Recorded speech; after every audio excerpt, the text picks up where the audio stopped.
Neale Donald Walsch said, "Life begins at the end of your comfort zone." That statement seems to be more true today than at any other time in human history. With our faces buried in our phones, consuming a mental diet of electronic brainwashing and manipulation, we can get quite comfortable with our little spot in the world. After all, there isn't much thinking needed to live a comfortable life. We are told what to think, what to watch, what's trending, even what to eat.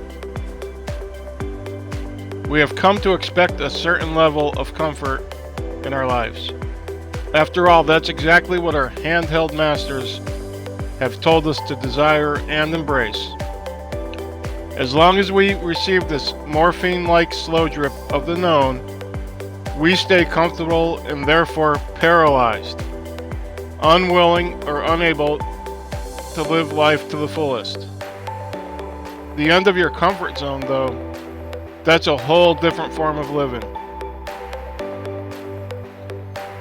It is the place where we go from the known, predictable patterns of life into the unknown and unpredictable. When we choose to step over that line into the difficult and uncomfortable, well, that's where the living and winning is done. So today I'm going to ask you some questions. Be honest with your responses. Maybe even write them down and contemplate the answers over the coming days. Where are you living in relation to your comfort zone?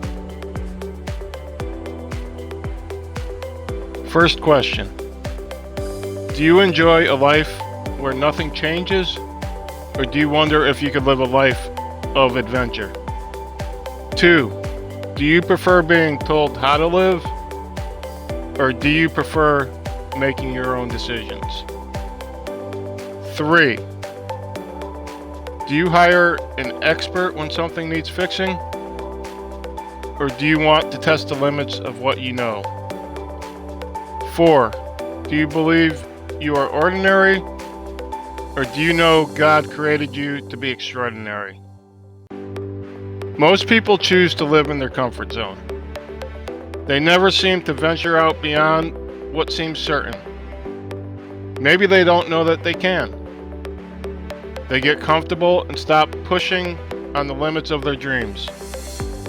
The predictable comforts of modern life have put their God-given purpose to sleep. They are robbed of that vision God planted in their hearts as a child. They are told not to demand more of life, to just keep their eyes on their device. Even in the spiritual unconsciousness we seem to live our lives, there is a hidden desire for more. More of the goodness of life, more of God. Inside all of us is a desire to get more from life. It has become buried under layers of complexity we should reject. Many of us are just afraid to do it. This is where some of us choose to live.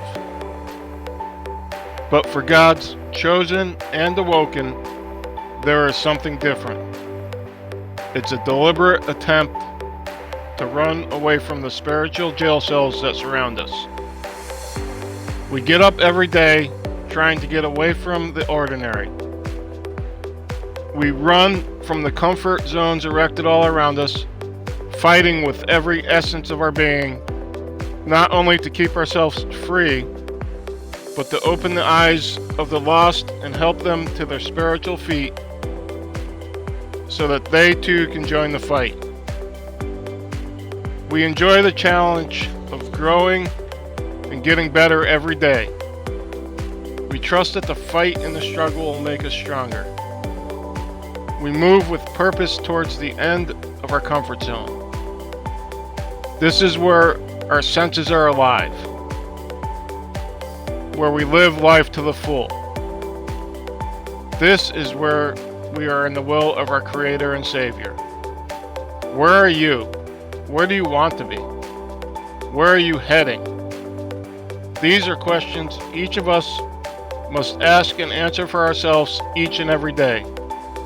We must contemplate these questions without the outside influence of the electronics all around us.